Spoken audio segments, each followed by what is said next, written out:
All right, good evening, everybody. Thanks for joining me for a special edition of the Jess Machado Show. We are going to take a second. It's unusual for us to be on a Wednesday night, and we had a more fun show planned, but obviously in light of what's gone on today, we certainly can't go forward with that. Thank you for joining. If you could do me a favor and please share this. Again, we're normally not live on a Wednesday, so we want to let everybody know that we are here. And we're going to have a conversation about the events of today. I think we're good here on this side. We're just checking and making sure everything is good. Give me 1 second. We did invite some guests on tonight, and so some people may be joining all at once. Some people may join later on. Can everybody see and hear everything fine? Okay.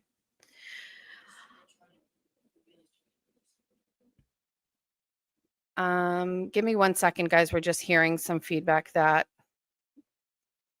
you can't see or hear, but we're going to double check that and make sure everybody's here saying we're good.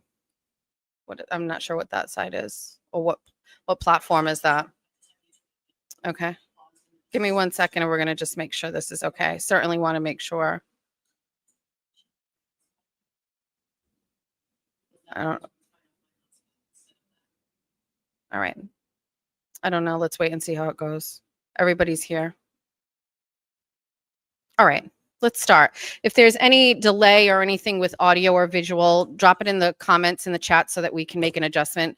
We're going straight off of our regular, Erin's saying that it's on YouTube isn't popping up, but on all the other platforms it is. So, all right. So obviously things are a little unstable. I personally was literally on my phone when we got word of what had happened, and then was patiently waiting, and it's just been an emotional day. I have a couple of guests here, but I want to bring them on actually to start. So let's get these guys going. We have Jack Gately, some of you may know, and also John Featherston, two of my peers and comrades in the fight here in Massachusetts. Hello, guys.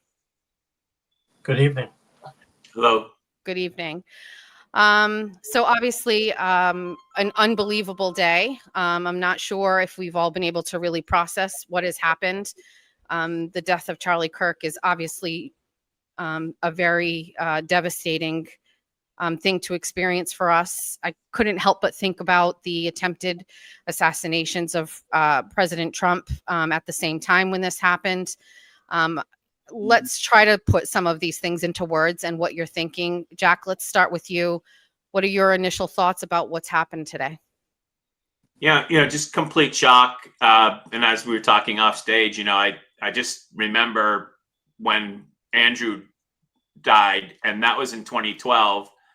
And, that was completely, I was devastated by that, but came to grips with it, knowing that, it was natural cause, kind of a full circle that Charlie Kirk made his first Fox appearance just less than a year after Andrew Breitbart died. And, if you know my studio here, I have Andrew's books. In fact, at the top of the list is Andrew's book.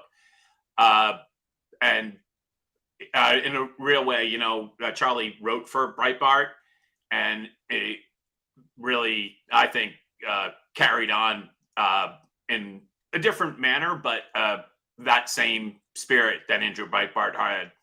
And I don't even know if I could talk much more about this. Like, it's just, I can't even believe what I just saw. I just saw Charlie Kirk's picture at Yankee Stadium, in New York. Yeah, like, who would have thought that? But as Alex, who's the editor-in-chief of Breitbart, just said on Fox with Laura Ingraham, the best thing that we can do, in the same way we have done with Andrew's death, is to carry on 10 times harder. I agree. I certainly feel that there's an air of, it not being real. It's difficult to understand. Obviously, I think we have to really pause and think about there's a lot of things in a situation like this that are fluid and we don't have answers. Just before we went live, I started to see if there was any type of update on whether we had a shooter or anything. It seems like we have some mixed messages about that. John, give me your initial thoughts and feelings about what has happened today. Well, thanks for having me on, Jess and Jack. Great to see you. Sorry that we had to get together under these circumstances. I'm angry. I'm really, really angry.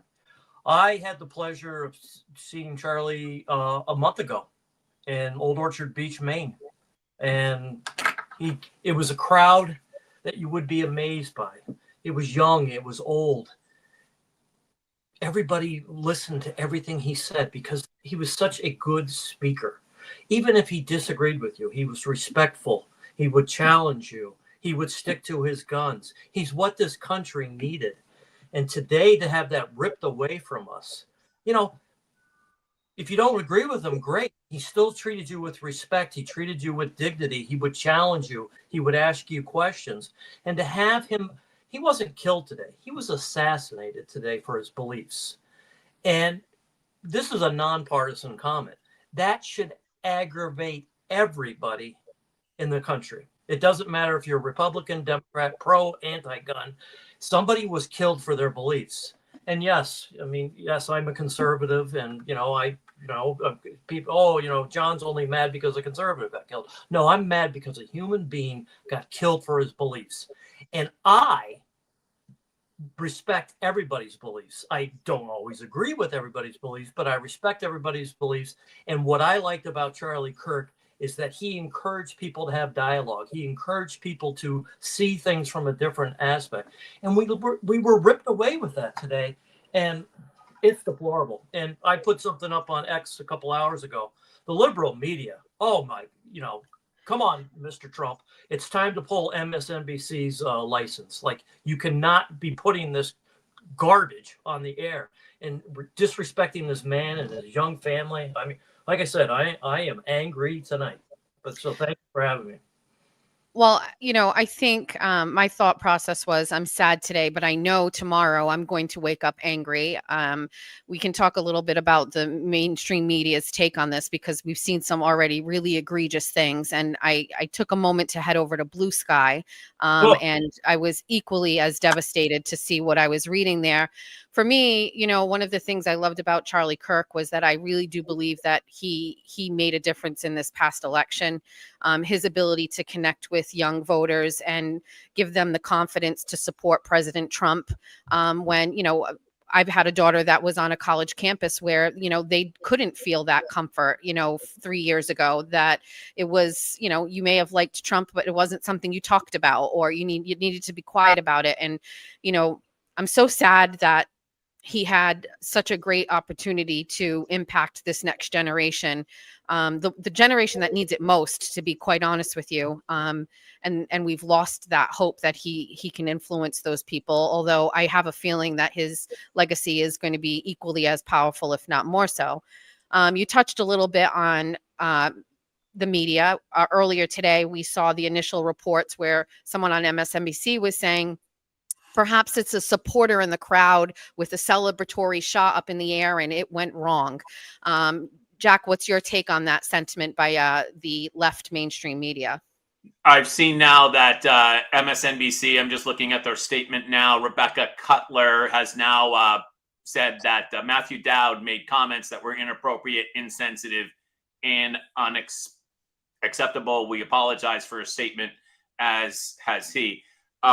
So they're walking it back and trying to apologize. You can go over anywhere on the internet. You said Blue Cry, whatever platform, and you can find people that are celebrating this. We just had a teacher, sadly from Massachusetts, of course, from the Holden, Worcester area, say she's not going to be offering any, whatever she said exactly, but Libs of TikTok picked that up. And of course, Massachusetts.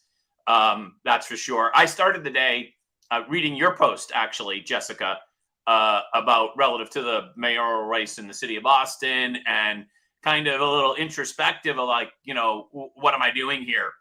What's the point? And in a way, sadly, we've been reminded.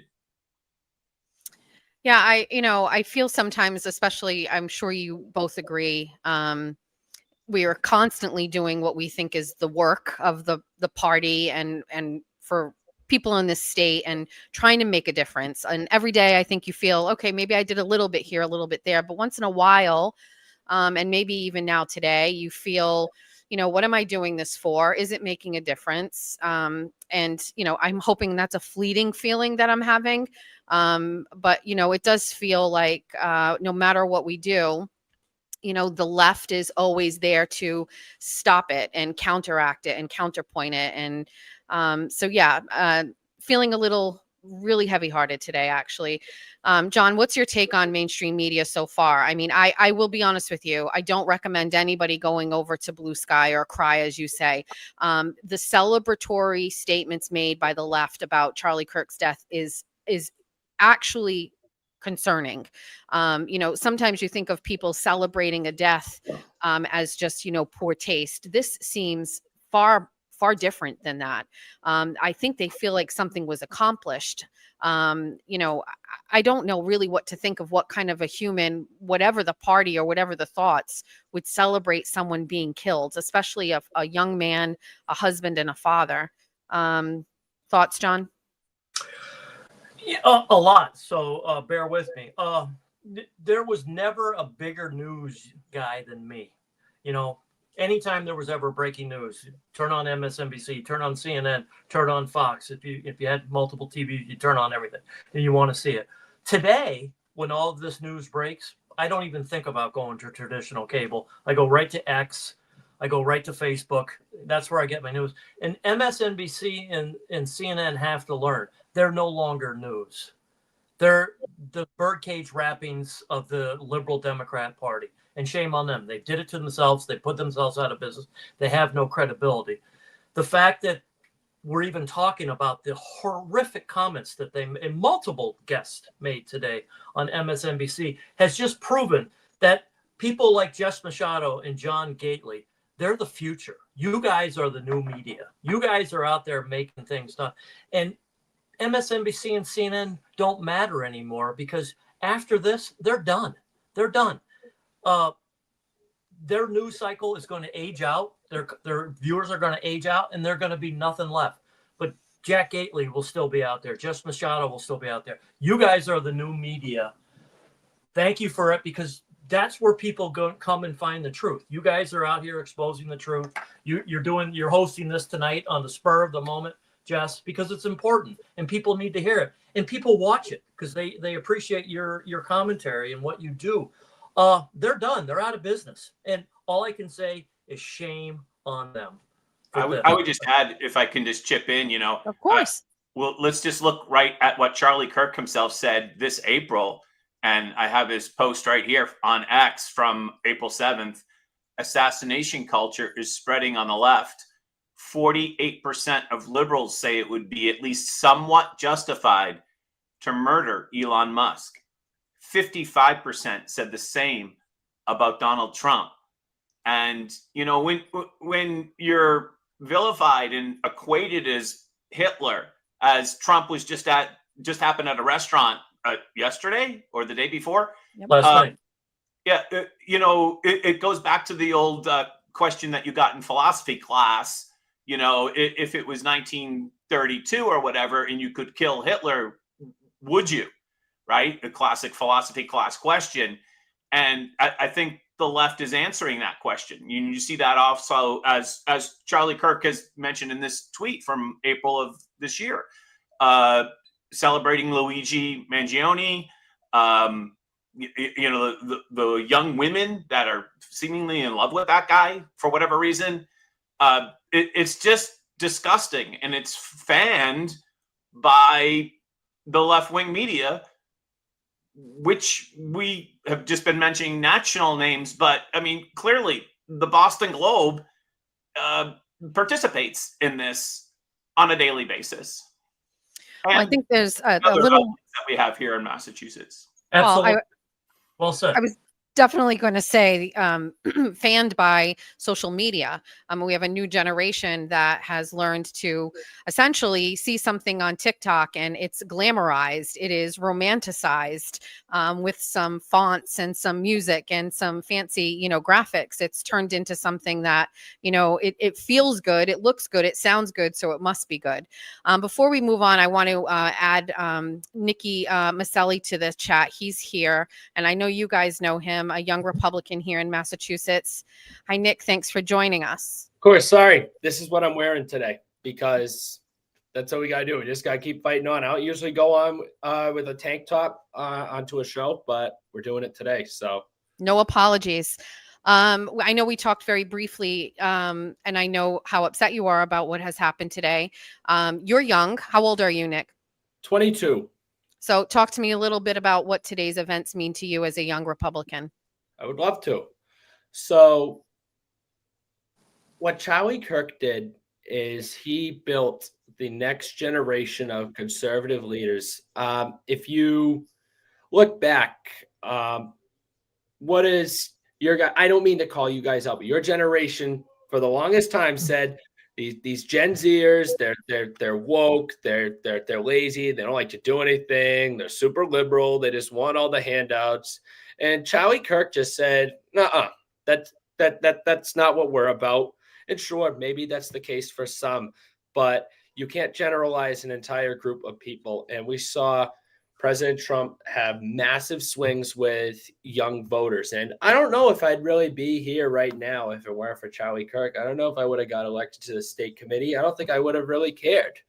And, Charlie inspired us. He spoke to us. He encouraged discourse. And to all your guys' point, it's just the hate that's been instilled by the Democratic Party that has just caused everything that you're seeing right now. And we keep hearing, oh, it's both sides. Well, is it both sides? Because I'm only seeing one side.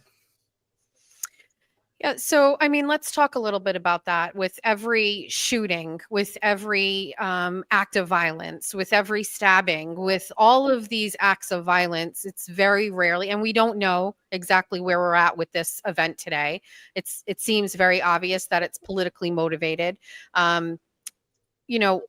It doesn't ever seem to pan out that it is a burden shared by both sides, that there are conservatives that are taking the lives of innocent people or targeting political adversaries. It always ends up being someone on the left, a radical leftist, someone emboldened by the Democratic Party to take action and honestly commit murder.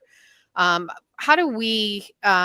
How are we supposed to? And I think for me, I'll be honest with you, I'm not saying I've accepted it, but is there some sort of thing or action or change that we need to be making here? What do we do? My husband, very political, but privately political. And as I was leaving the house today, he's like, when do we start hurting people? When do we start, stopping what's going on? And I was so taken aback by it because it's not normally his stance, but he seems angry. He seems upset, like you, John, you're angry.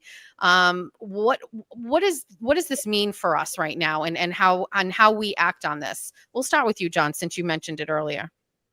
Well, I think we keep fighting and, I'm inspired by Nikki. I've known Nikki. I'm not to embarrass him. I've known him since he was a kid, and he's a bright young man, and he's the future of our party. And I'm proud to call him a friend. But this is the future, Likewise, John.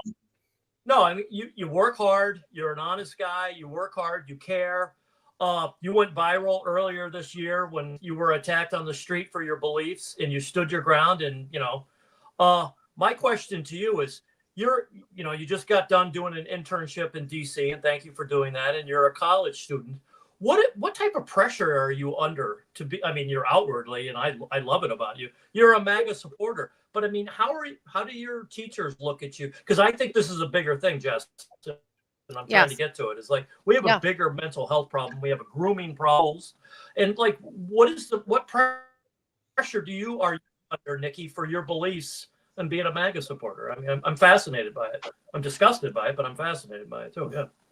Oh, I mean, Trump announced his first campaign in 2015. Well, I guess it wasn't his first campaign if you count the one he did in 2000. And I was in 5th grade. So it's really all I've known is this style, because I've never seen somebody hate a man as much as they hate the president. And yeah, I mean, I'm not going to tell you guys what you already know. You know that the schools skew left, even in conservative towns. And I did not come from a conservative town. I came from Natick. And yeah, there is some. They want you to follow one certain way. But that's what's so great about Charlie Kirk. And I want to keep this about him because that's what he did, is he presented an alternative to that, to say, listen, your teachers may tell you one thing, but it's okay if you want to be a conservative. It's okay if you're a Christian. It's okay to believe in the things that you believe in. And that's, I think, the legacy that Charlie leaves behind. And I'm livid right now. I'm devastated. It feels like a death in the family for me. I'm absolutely devastated right now. Jack, what do you think things are going to be like tomorrow morning in this country when we wake up after the shock has worn off? Well, tomorrow is 9/11. Aaron just reminded me tomorrow is 9/11.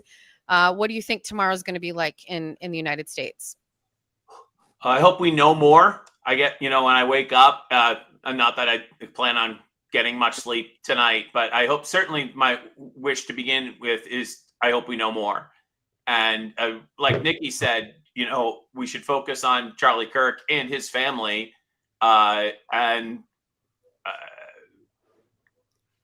I'm sure that from the president on down, our condolences need to be extended to them directly, right? And I know that Charlie Kirk is a friend of the president, and from what I understand, the president is extremely distraught, has been reported by Laura Ingraham and others on Fox today, that this happened. And tomorrow, I don't know. I can't really even think that far ahead. I want to know more, and we're just gonna have to take it, and as the phrase goes, one day at a time.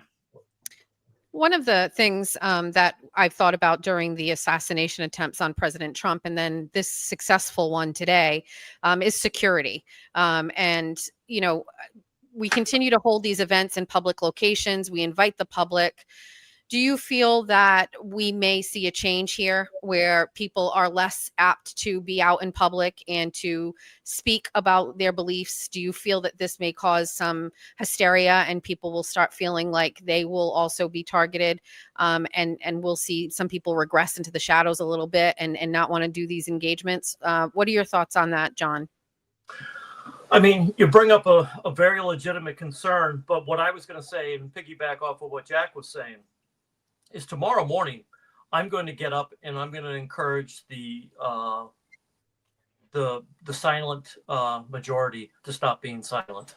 Like we need to have a national discussion about this. We need to, we really need to have, we need to talk about mental health. We need to talk about, some types of guns we have to talk about. I believe this is a much bigger mental health problem than I do a gun problem. But what we have to do is get more people involved, because as passionate as we are about this, unfortunately, the majority of the public probably doesn't even know that this happened today. And we need to stop that. We need to use Charlie's model as our marching orders. Healthy debate, challenge people, encourage people, tell people it's okay for their beliefs. And I've always been like, okay, you're a liberal. I think you're nuts, but you're a liberal. Let's go have a beer. Let's go grab a slice of pizza. And I've always tried to operate that way. And I think all of us, the whole nation, we've gotten away from that. It's okay if we disagree on something. My best friend, the love of my life, my wife, she and I don't agree on anything, but we're still best friends. And why can't we have that in politics anymore? Have respectful. We used to have that, and we've lost that way. So no, I think we need more public events. We need more public outreach. We need to have dialogue. and town hall forums. And if we leave the night 2 hours later and we made new friends and we still agree to disagree, I still think it's better and it's healing and it shows respect to everything that Charlie did. So Nikki, John mentioned earlier that you kind of went viral, and not kind of, you went viral earlier this year. You were walking on campus and you were approached by someone who was attacking you for wearing your Trump hat. You certainly handled that very well. You did not take the bait. You did not engage. It was in your personal space. It could have been violent, and you handled yourself. On behalf of all of us, we appreciate that you handled yourself so well. But to my earlier question about, feeling safe, do you think that you're going to feel less apt to be out in public and talk and wear your hat? You said you're on here, but how's that going to translate into real life? Do you feel emboldened to do more, or do you feel like it's not safe to do so? I'm worried. Not for myself. I'm not at all concerned. I don't plan on retiring from politics for a long time. But I am concerned about how my friends are going to feel now. The ones that came out and did things that they never thought they were going to do. I was, I had a friend come by, one of our Trump standouts. I said, "Did you ever think you'd be out here?" And he said, "No, my mother would be shocked that I'm even here. I've never paid attention to politics before in my life." And not to get off track, but the moment I knew Trump was going to win was when I was calling my friends, reminding them to get out and vote. And before I called this one kid. I didn't think he was going to do it. That the kid's a workaholic. He's been working since he was, 12 years old. He's a plumber. And he sent me a picture at 7:00 in the morning, or a little bit after polls opened, of his "I voted" sticker. And that's when I knew Trump was going to win, because if Trump got that friend of mine to vote, to say enough is enough, I think there's going to be an awakening across the country. And there was. So my concern is for those people that came out for the very first time. Are they going to be deterred because of these acts of violence that we've been seeing? And that greatly concerns me. It concerns me deeply, because if we lose that momentum that we had, you can kiss the midterms goodbye. You can kiss the White House goodbye in 2028, and so on. And it's the same thing with Turning Point. Turning Point has to go on. Turning Point absolutely needs to go on. We will always be grieving Charlie's tragic passing, his murder. But that does not mean the work stops. We need to find someone to fill the role of his. And like I said, Turning Point cannot go away. People cannot sit on the sidelines. But how are we going to do that is the question now. Jack, what's your take on whether or not people feel it's a safe time to be a conservative or attend events or even speak at events? Well, it's an interesting time to be out there. I've been in some crowds that, you keep a low profile or a low profile. But I think we have to be reminded why we do this work. And I think, I don't want to speak for you folks, but I think I do when I say that effectively what we want, what we're striving for, is widespread prosperity, freedom, safety. Those are the kind of the basic things that we're supporting. And whether you're Charlie Kirk speaking on a college campus, or you're Tiffany Moore, a little girl who sits on the top of a mailbox and gets shot in Dorchester,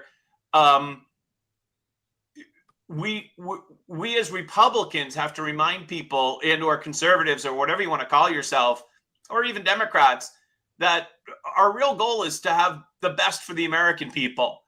And that comes with safety, freedom, and widespread prosperity. And I think we need to focus on those goals in regards to this. I couldn't help but think earlier. John, did you have something to say? Do you want to jump in on that? Well, to Nikki's point, let's keep this about Charlie Kirk and his memory. But I had the very nice opportunity to go on Fox and Friends last weekend. Okay? And then Fox and Friends posted it and MSN picked it up. and I did the cardinal rule of I don't do it. I went and read the comments. Die, white supremacist, fascist, liar, looks like a thumb. Look at the albinos spreading lies and stuff. Just the hate you read in these comments.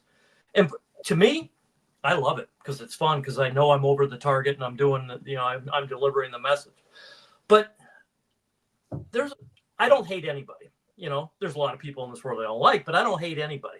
And I would never disparage the way somebody looked online. I would never disparage, like call somebody a liar online. I call Maura Healey a liar because she lies, but like the hate, the vitriol, like explain that to me. Like, how do we get past that? Because I don't like Elizabeth Warren, and she knows it, and Elizabeth Warren doesn't like me, but I don't hate her. I would never wish any ill will on her or anything like that. But you read some of these Democrats and liberals when they post things, it's hate based, and everybody calls Trump Hitler and a fascist.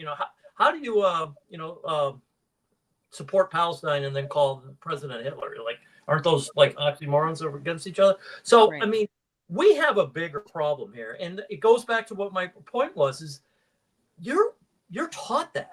You're not born that way.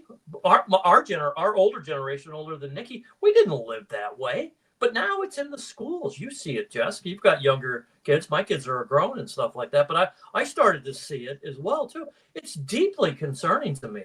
And to respect Charlie's wishes and and use him as our beacon of light, we need to still have those conversations and challenge people. And Nikki, you got to step up, and maybe you're the future of Turning Point. And I sincerely mean that. And we need people like you to step up and not be afraid, because we've got your back and we'll help you out and do stuff like that. And I understand why people are scared, but tomorrow morning we got to get up and we got to double down. And I don't want to say that we're at war, but we're in battle. At least we're definitely we can't take our foot off the gas, because like Charlie's set a course, and we have to follow that course out of respect for him and his family. Yeah, I mean, I actually do have that feeling of being at war. I saw someone post, I was again checking online for recent developments. I saw someone say that, and it resonated with me. It felt like that's how I was feeling, that there is a fight going on, and someone must win. And I can't help but think like who we want to win is like just American families. You know what I mean? To have just a decent way of life. And I don't want to get too deep into this, but John, to your point about it starts in our schools, it does. We do not focus on putting conservatives or Republicans at that lowest of level in our library of trustees or our school committees. We often overlook it. And for a long time, we've always trusted, hey, we're sending our kids to a safe space. We're going to go to work. They're okay.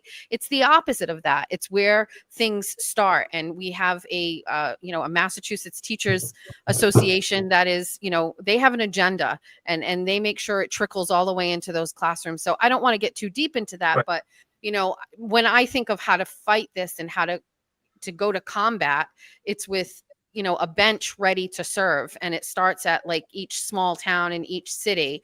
And so, that's all we can do. And I'm just worried, overall. I don't want to go too much into this. Can I just piggyback one more? And I like what you're saying. We're at war.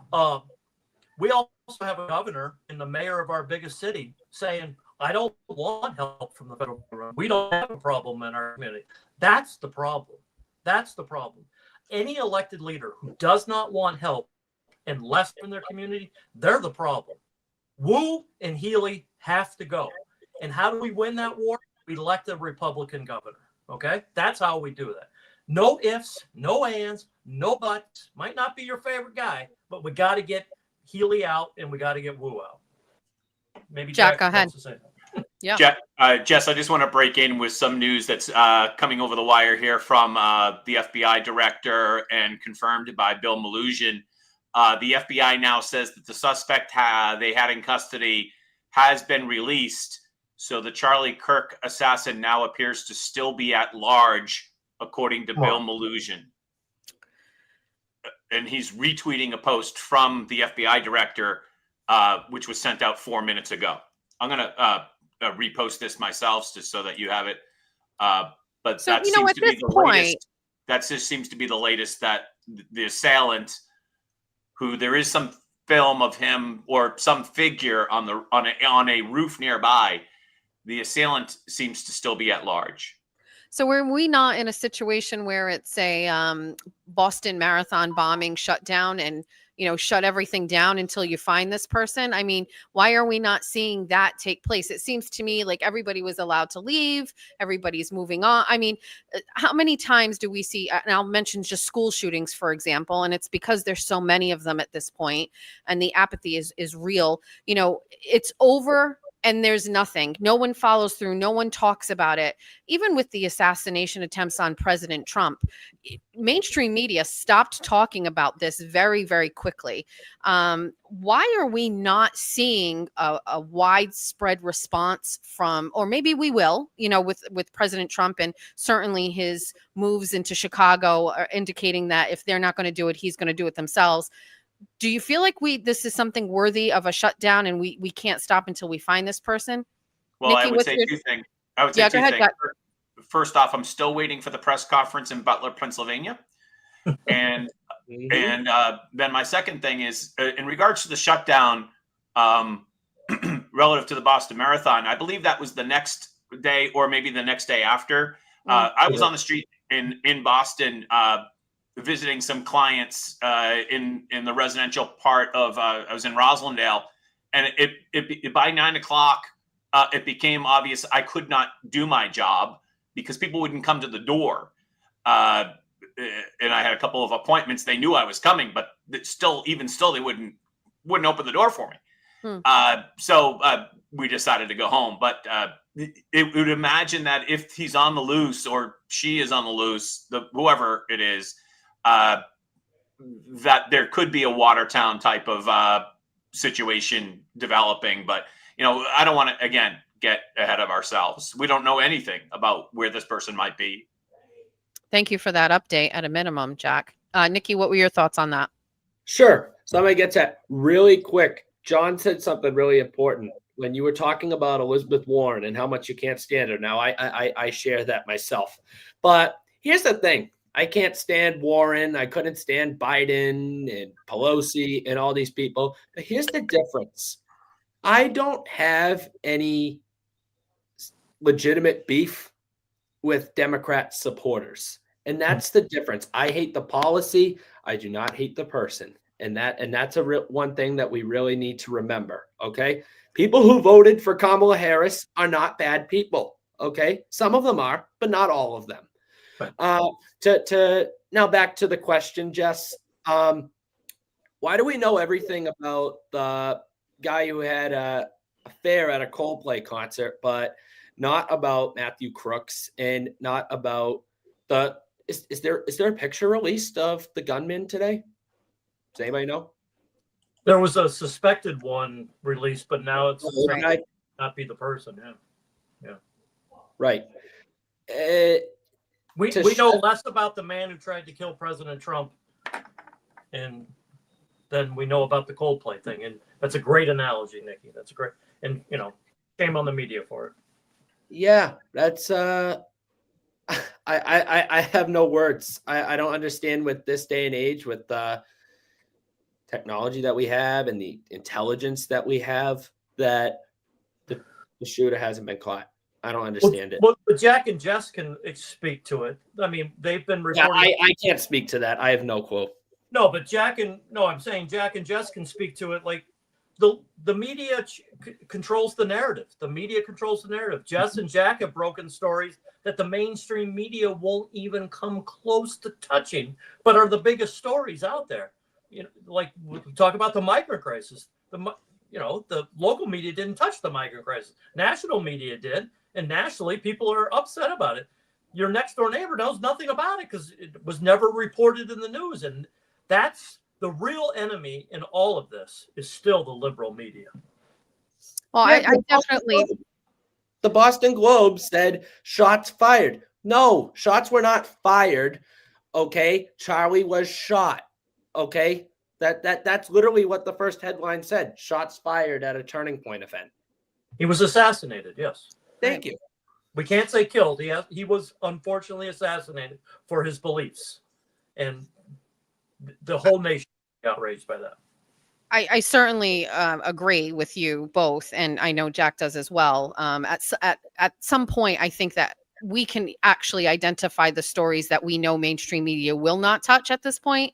I've been able to kind of see a pattern. We know things that, it's going to take a certain level or pass a threshold for them to really kind of even talk about it. John, you're obviously coming forward and sharing the stories about the hotel rape of the child by her father. That had been floating around and nobody picked it up. And so we live in this space. We understand, and in just this small state, we understand that they're not going to touch it until they're forced to, until Jack and myself and others are sharing it so much and they can't ignore it. There's really no other way. And for us down here in Bristol County, and I know we're all spread out amongst the state here, we believe that because of the reporting down here and, Fall River Reporter, where I used to work, not leaning right, but at a minimum, sharing all stories, not withholding stories, telling the story as it is and not keeping pieces back, that impacted votes. They don't trust voters with all of that information because they know ultimately how they're going to vote, which is how they voted down here, which was in the affirmative for President Trump, and all our surrounding communities did that. I say all the time, you need a group of media like myself and, Fall River Reporter everywhere throughout the state. And if you do, I think you'll start seeing changes when it comes to voting.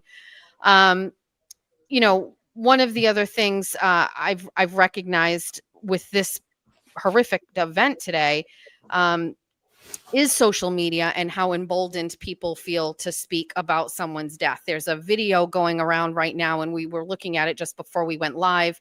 TMZ was actually live in the newsroom as the news was coming through, and you can hear people at TMZ celebrating in the background. And then a second later, the guy on screen gets the confirmation that Trump had just shared that Charlie Kirk had passed on. Social media is a big thing, right? It influences a lot. But I maintain a lot of voters aren't on social media. How do you think a regular voter, let's mention this, Nikki, you said you're not sure if many people know about what's happened today. Do you think this is going to spread? Do you think this is going to get into the homes of Democrats and unenrolleds who aren't following people like you, me, John, Jack? I really hope so, because people need to know what's going on and know that it's not tolerated. And it starts with how we treat each other.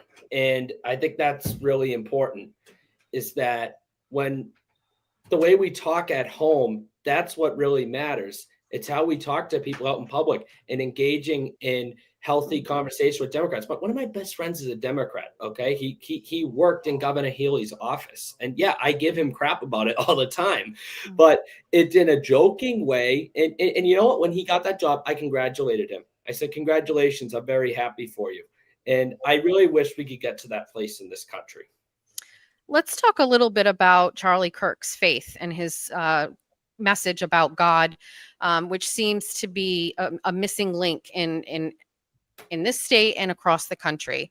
John, talk to me a little bit about, if you know, and I'm not sure if you do, about his willingness to talk about God, his faith, and how that would impact, the youth of this country going forward. It was one of the first things that attracted me to Charlie. I grew up going to Catholic school, and I'm not a good Catholic today, but it was the one thing that kind of made me stop and go, wow, what is this guy doing? And there does seem to be a revival in the younger generation, and there's some facts to back it up, that the younger generation is finding faith again. And I think that is wonderful. And you have to give Charlie a lot of credit for that, because there's nothing wrong with having faith, and there's nothing wrong with it, having your beliefs. And that's what Charlie always said. And I think that's why he resonated so well with the younger crowd. I mean, when I saw him in Old Orchard Beach, he had the audience in the palm of his hand, and it was younger, it was older, it was everything, because he was just a real genuine person. And I think he was a real genuine purpose because he so strongly believed in his faith. He so strongly believed in that he was doing the right thing, and his messaging was on course. And not to preach religion, but in God we trust. In God we trust. It's it's on our money. And we've gotten away from that in this country because, the police are bad, and religion is bad, and all this other stuff is bad because, the Democrat narrative has gone back. We have to return to being a faith-based nation. We have to return to, supporting local police and supporting, public safety. So like I said, that was the thing that I was like, wow, this guy is onto something. And it was so enjoyable for me to watch him, debate with, people who didn't agree with him, and he would win them over. And it was always based on, his faith. And, that's why I'm so mad today, because we've lost that as a nation. Jack, do you believe that his vocal stance on his faith and religion made him even more of a target? I don't know, other than to say that certainly faith was set at the center of his life. And I'm reminded of my mother-in-law's favorite phrase was that you live your life as an example. Your faith is an example of your life. Whatever she said, I'm at a loss of words at this point. But he lived his life as an example of faith, and you couldn't separate that from any other part of his identity. It may have been the number one part of his identity, and everything flowed from there. In fact, I was just reading a tweet from his in August that it's all about Christ. More or less was the post. It starts with him, and that's what Charlie Kirk was all about. And that's what our nation was founded upon, a belief in Christ. This is a Christian nation by definition.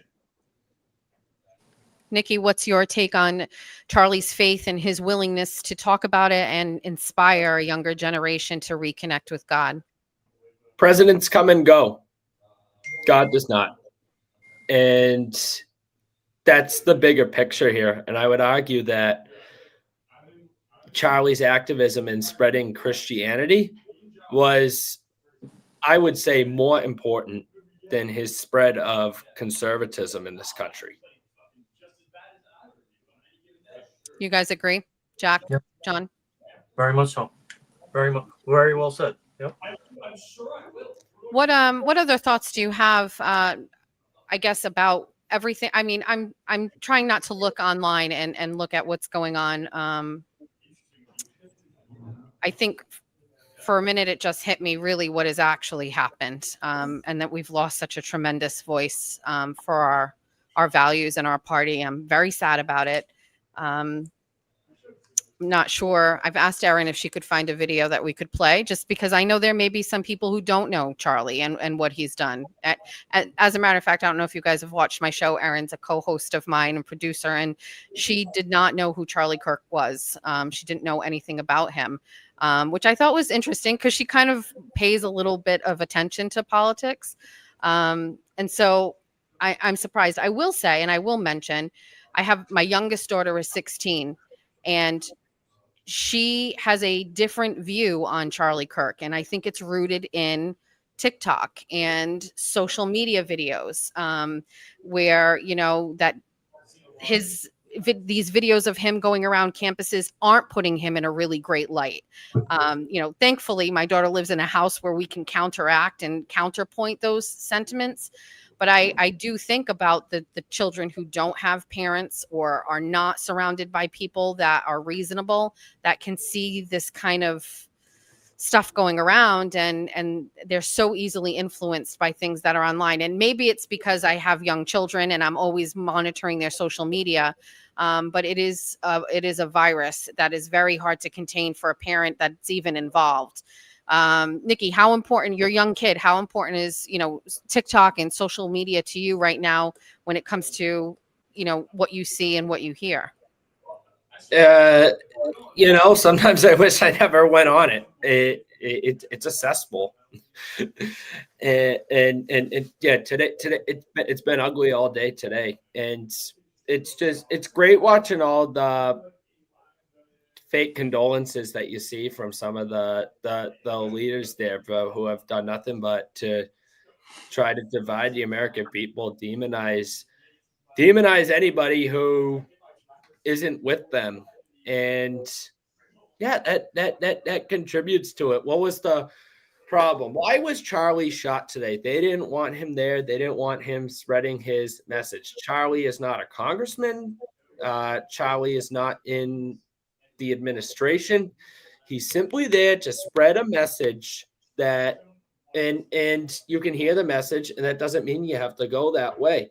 That's all he was doing, and that's what he died doing. And yeah, that stuff spread online, and that's the way I see it. It's made it so much easier for people. I mean, you could have a complete total loser, who would get beat up if he said this out in the world, just say whatever they want about people, and the harassment that they face.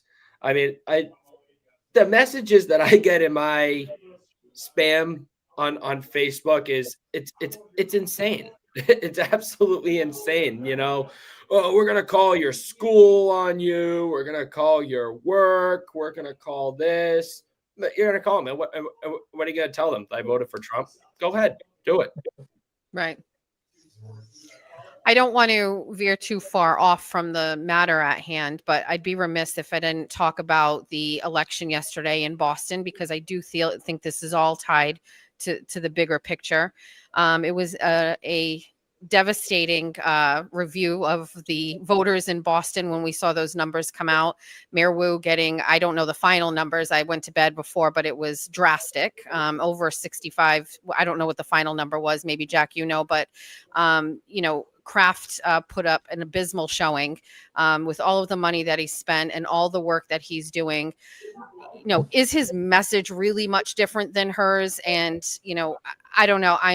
Some people in the comment sections today were saying, let Boston just burn. They get who they deserve. It is what it is. I don't feel that way. Let's talk a little bit, if you don't mind. And by the way, if any of you need to jump off or go, feel free, but I'd love to have you stay to have conversation. What are your thoughts on what's going on with this election and the primary yesterday in Boston? Jack, you want to jump on? Some numbers for me from yesterday? My recollection, and my mind is fried at this point, but it was something like 70 to 25 or something like that.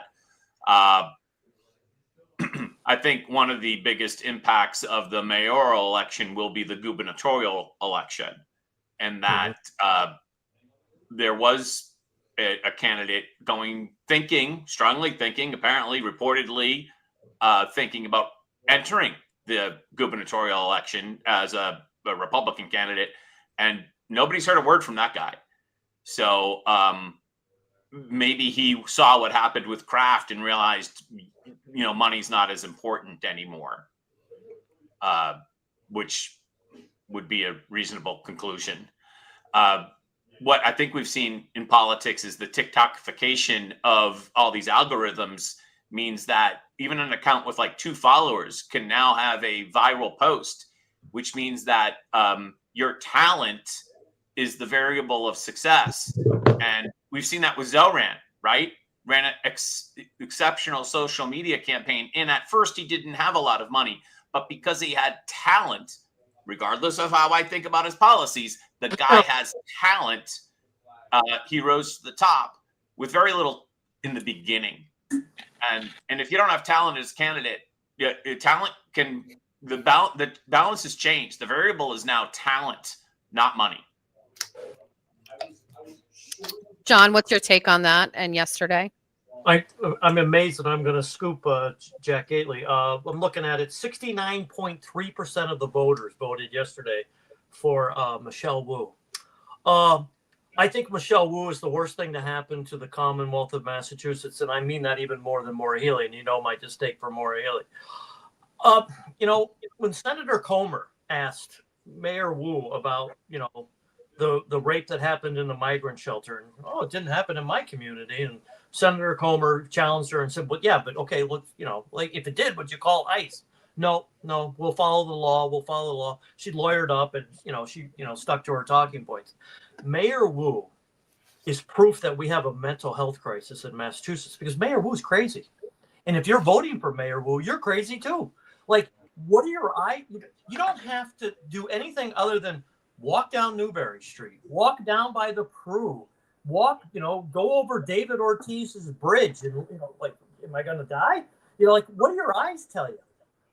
Mayor Menino, I used to joke with Mayor Menino all the time. Like, yeah, you're like one of the few Democrats I really like. But Mayor Menino took pride. Boston was a pretty city. It was clean. Yeah, I mean, did he move people along and other things and stuff like that? But it was one of the great cities in the country. Boston is no longer a great city. I mean, skyline is still pretty. It looks nice at night, and it's beautiful in the fall if you go through the park and everything like that. But don't go down a side alley. Homicides are up. Garbage is up. Infrastructure is terrible. And to Jack's point is, Mayor Wu's got, I'll say she's got a cute smile and nice personality, and she, uses her baby as a prop, and she plays the piano, and people, oh, isn't she nice? She's pure evil, and people need to wake up and see that. She's killing you with that cute smile. She flew a Chinese flag in front of Boston City Hall. Check her. Oh, she gets money from the Communist Party. Wake up, Boston. Wake up. Nikki, any thoughts on the primary yesterday? Boston's changed. I wasn't really that surprised. I used to live in Boston, when I was a little kid. I think we moved to Natick when I was 8. And it's changed. And I think right now, the way Boston looks, Mayor Wu's a perfect representation. And as they say, you reap what you sow. Boston's going to get what they vote for. And it's the same thing with New York City. The city's changed. I mean, in both of those cities, if you had people like Mayor Wu or Zohran Mamdani, they wouldn't stand a chance. They would not even come close. And that's, I mean, it's changed. There's not really many families living in Boston anymore. I was at the St. Anthony's Feast 2 weeks ago. That's where I used to live. And, there used to be families even back then. And that wasn't that long ago. We moved out in 2011. It's people my age. And that goes back to what we were talking about 20 minutes ago about the youth. We're low propensity voters. And the fact of the matter is all the people who came out to vote for President Trump back in November, they're not going to what's making them want to go out and vote for the mayor, especially when you have a guy who's really boring like Josh Kraft, and he doesn't really align with us. I mean, who knows what Josh Kraft really aligns with anyways? He flip-flops on everything, and half the time he'll say, oh yeah, I agree with the mayor. Well, you agree with the mayor on so much, why are you running against her? Right. Make no mistake about it. Josh Kraft is a liberal, and, he's anti-Trump. Make no mistake about that. Let's talk about it. But, you can work with him, though. You can find some common ground with him. You can negotiate with the work that he did with the Boys and Girls Club. He's got community connections.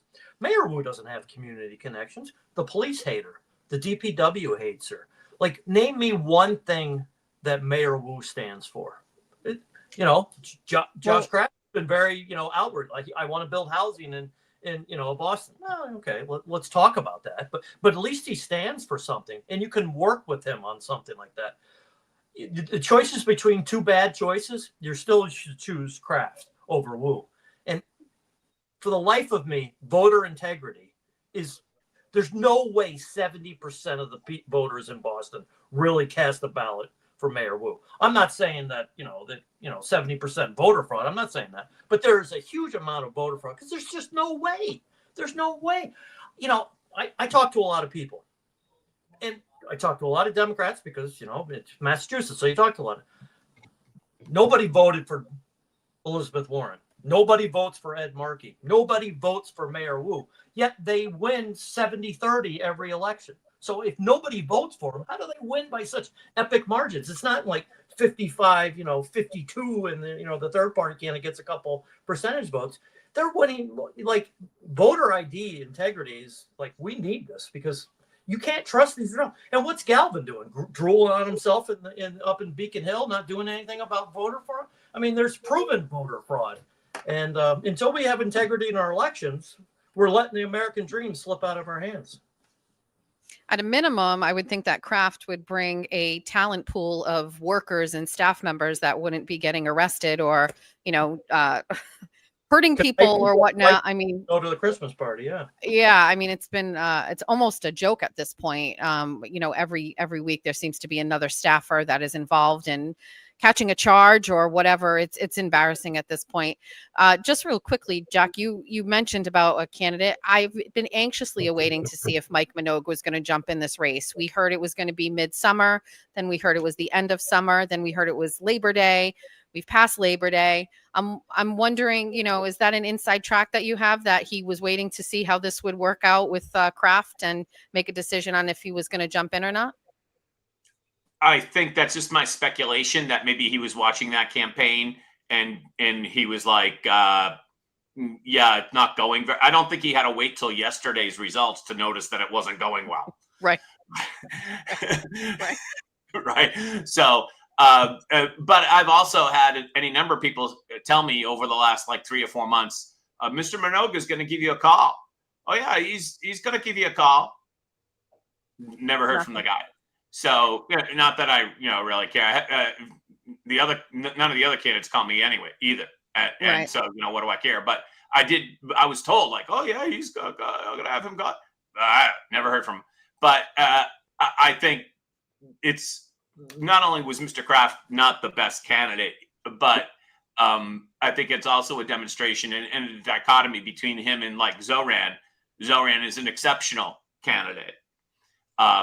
He has talent, and that seems to be the greatest variable of success right now, not necessarily money.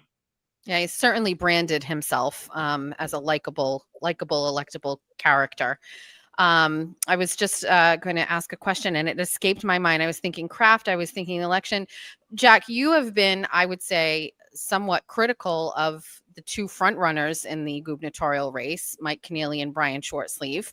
Obviously, you seem to not want to keep Maura Healey in office.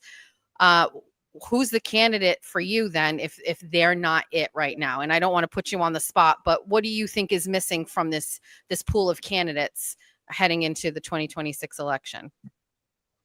Yeah, thanks for putting me on the spot. But well, I don't think you shy away from your comments. I mean, you're very confident in your criticisms, which I appreciate. It keeps me grounded and focused on how other people are viewing candidates that we're looking to elect. Mine is a little frazzled at the moment, but I would say I would prefer a candidate that would not be shy about being a conservative. And I think we have, if we run, let me rephrase. If we run, a lot of you here on this call and maybe listening believe that the only way we can win is by running a traditional Charlie Baker candidate.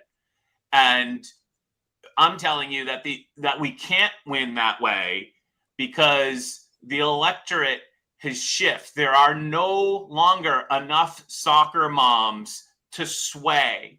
And all the soccer moms lean predominantly left. The only way to grow and to win is to increase your margin either by winning or losing by less in urban working class neighborhoods. So if with the current electorate, I understand your thinking, let's run a Charlie Baker Republican. But we need to shift the electorate to low propensity voters, like Nikki was mentioning. And those low propensity voters in Taunton, for instance, or Holyoke, or any number of different places, they're only going to come out for somebody that they truly believe in. And that is not a milquetoast, middle of the road, country club, blue blazer Republican. And by shifting the electorate, we can win, because it is my thoroughly convinced that Maura loves the Volvo driving Dunkin' Donuts drive-through customer, but she hates the grandma that works the window. And those are the votes we need. Nikki, what were you going to say about that? Yeah, well, we'll go do a quick little history. So in Wisconsin, you know how they have their Supreme Court races on off-year elections. Yeah. Do you guys know why they do that? Anybody? Okay, well, I'll tell you. I learned this at the RNC. Well, it was the Wisconsin Republican-controlled state legislature that said, look, when turnout is high, we do a lousy job, and we lose these Supreme Court races, in presidential years, because we were the country club party, and they decided to change it, and they controlled that Supreme Court since whenever they passed that new law. And now the roles are flipped. The Democrats are the country club party now. It's not us.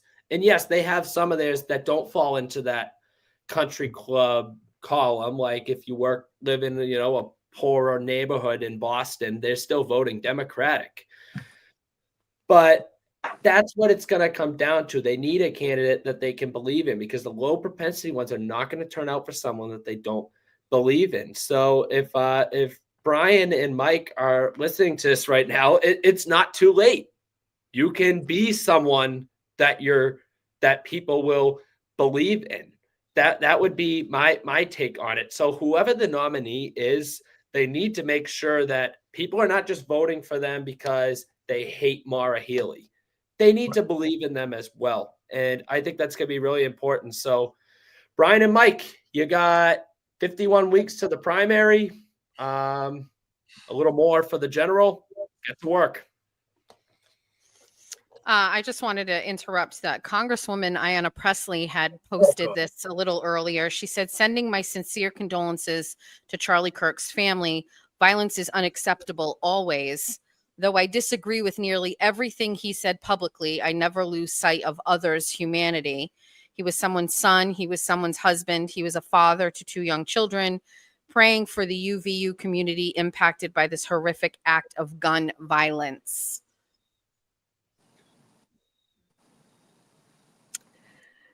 I'm trying to see if there's any new updates, and I haven't seen if we've seen anything new. Certainly, it has an interesting take when she mentions gun violence, and they will kind of wrap this into it. I was watching, I believe it was MSNBC earlier, maybe CNN, where someone had stated, Trump will certainly do something because of this, something that extraordinary or something he wouldn't normally do, and use this as a reason for him to do that. Any ideas on what you think or President Trump could say or do or change in regards to this? I don't see what he could do, what he could change. Any thoughts on that? I'm trying to find that exact quote. Did Presley send that from her estate on Martha's Vineyard? That she, was a working class person and now is a multimillionaire? While you look for that, Jess, I'll just, I outwardly promoted Mike Keneally, and I agree both with what Jack and Nikki have said, that, the Republican Party used to be the country club and, the fat old white men, guilty.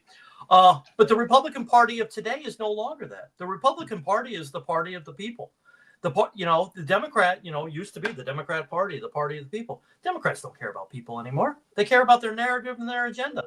A smart Republican candidate like Mike Keneally is going to have to run and say, I care about people. I care about Emma that Jack mentioned at Dunkin' Donuts. I care about Nikki, the young college kid. I care about, that you can afford to live in the Commonwealth of Massachusetts, because the majority of people can't afford to live in the Commonwealth of Massachusetts. And I agree 100%. We need to run first, politics is real simple. It's likability and counting votes. Okay. that's how Bill Clinton got it. People loved him because he was a great speaker. Jack was mentioning Mondavi in New York. I can't stand him, but if you don't really listen all that well, he's a great candidate. When you listen to him, you're like, oh my God, he's the end of the world. But you do need likability. You do need a presence. But most importantly, you need to show that you care, and it's a sincere caring. And we don't get sincere caring about Ayanna Pressley because you know what? Kudos to her for her little tweet there, except for, well, I don't agree with them. So as soon as you put that in the tweet, it's very disingenuous.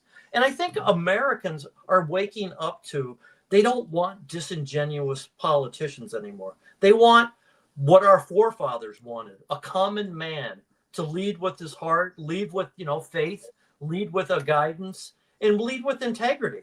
And do we have that in Massachusetts right now? Is Maura Healey a beacon of integrity? Absolutely not. Is Mayor Wu? No. Is Presley? No. Presley's an outwardly racist individual. It's really time for people to wake up and say enough is enough. Enough is enough. The Republican Party does care about people. The Republican Party is fiscally conservative, and and we have to run on that. And people like that. And that's why Massachusetts elects Republican governors, because even a liberal blue state realizes you need fiscal sanity in your state. So, and that's why I'm supporting Mike Keneally. So, but Elizabeth Warren, I want to say, also mentioned your favorite, John. The shooting is nothing short of horrific. I'm praying for Charlie Kirk and thinking of the students at the event in Utah. Political violence has no place in our country. It's never okay. I should mention, too, 3 students were wounded today in a shooting at a high school in Denver as well. Elizabeth Warren, just an hour ago, mentioned that, saying it is another horrific school shooting. And every time my heart breaks for the kids, parents, and communities that are shattered by gun violence. We can't stop demanding change. Congress can and must pass gun safety legislation. Every school year, obviously, as a parent, I start stressing out about, potential school shootings. We've seen, I think, already 2 this year. This may make the 3rd. And then I think this would constitute one as well, ironically, because it is a college campus. But Jess, can we back up on Elizabeth Warren there? Sure. Let's go through her Twitter feed. It'll take us about 3 minutes. And she calls the president a fascist. She calls the president a Nazi. And then today she's going to tweet out that we don't need this type of narrative. It can't be both, Elizabeth. It has to be one or the other. You're a senior senator and you should be leading by example. Well, the example that you set, even with that tweet, it sounds nice, but it's hypocritical because she doesn't believe it. And 2, we can go back in her Twitter file and find, she causes more violence than anybody. I'm fighting for you, and Trump is a Nazi, and Trump is Hitler, and all this other stuff. Her supporters pick up on that. That's where this stuff comes from. I'm not saying, that she caused today's shooting or she caused the shooting, but it's that type of hypocritical rhetoric that is dividing this nation. And, people say, oh, well, Trump isn't presidential. Well, is Senator Warren senatorial? I would tell you no. Is Ed Markey senatorial? No. At least, Trump, you might not like what he's saying, but he's at least going to say it and he's going to stand by it. You can't trust a single word or a single tweet that comes from Elizabeth Warren. And any supporter I would debate, about that with, because she flip-flops and she, so shame on Elizabeth Warren. Jack, I'm sure you share the same sentiments as John. I do. I just add that relative to Elizabeth Warren, the Daily Caller is reporting the comments that you just mentioned. But then they're further saying that Elizabeth then went on to attack President Trump, seemingly for turning up the temperature. So, yeah, you have that. But and that direct comment relative to what Nikki said, fake condolences, which is what Nikki said earlier. But in the end, today, we lost a good man. And like Nikki said, our 100% focus should be on Mr. Kirk and his family. And nothing other than that, I think, for the rest of the evening. I want to thank you for having me. But I think I'm talked out for now. Of course, you got it. And Jack, thanks for joining. I know I'm reading some of the comments, and some of the followers really appreciate your take and your work. So thank you for joining us. Jack, always good to see you. Thank you. Good night. I think this is actually the first time we're seeing. Oh, whatever. He's gone. Nikki, I had a question for you. You know, it's obviously going to take some time for us to recognize, or maybe it'll be instant, that we feel his absence and not having Charlie and his work and his voice. Who are some people that you think are out there that could step in and fill this gap? Who are some people in your age range, some younger Republicans that you're looking to? I mean, it's certainly, he did a tremendous job, but there's got to people out there that maybe I'm close to 50. I'm not your generation. Who's out there? Who's going to carry this torch? Scott Pressler. He is absolutely awesome. He sounded the alarm on the mail-in ballot voting before it was cool to do so. He was the only guy who had the courage to say that, you know, instead of being against this, we can hate it, but why don't we take a page out of the Democrats' book? And that's a big reason why President Trump won. And Charlie and Scott were working close together. Scott has spoken. I've seen him speak twice at TPUSA. I've personally met him numerous times. And Turning Point assisted him with that, with the early vote action. And that's what I cannot stress this enough. I've already said it before on this forum today, but this cannot be the end of Turning Point USA. Time doesn't stop, and we're grieving right now. We are. This is absolutely horrible. I can't imagine what the Kirk family's feeling. I actually just got a report that I read on X that his family was present there. That's a new development. I can't even imagine. So yeah, we need to grieve. Turning Point's gonna grieve, but the work can't stop. The work can't stop. Because if we don't continue to do the work that they were doing, we're going to go back to the old way, make the old mistakes that we were making. And, you know, 2024 was the first Republican victory since 2016, because Democrats had taken advantage of early voting and mail-in voting. So while they have, you know, in Massachusetts, the ballots get mailed out in early October. Is that right, John? Late September, maybe? Yep. So if you think about it, the Democrats have about a 6-week head start on us if we all vote on one day. So I did something I hadn't done before. I voted early, and that work needs to continue. So I could see Scott Pressler being influential. And he has a very good staff. They line that up with speakers. I don't think it's going to be the end. It's just, it's never going to be the same. And that's why I'm just so crushed right now. I just wanted to mention to anybody who's watching or in the chat, if you have a question for Nikki or for John, feel free to leave it there and we'll post it and you can interact with them that way. I should have mentioned that. Chat is going by very quickly.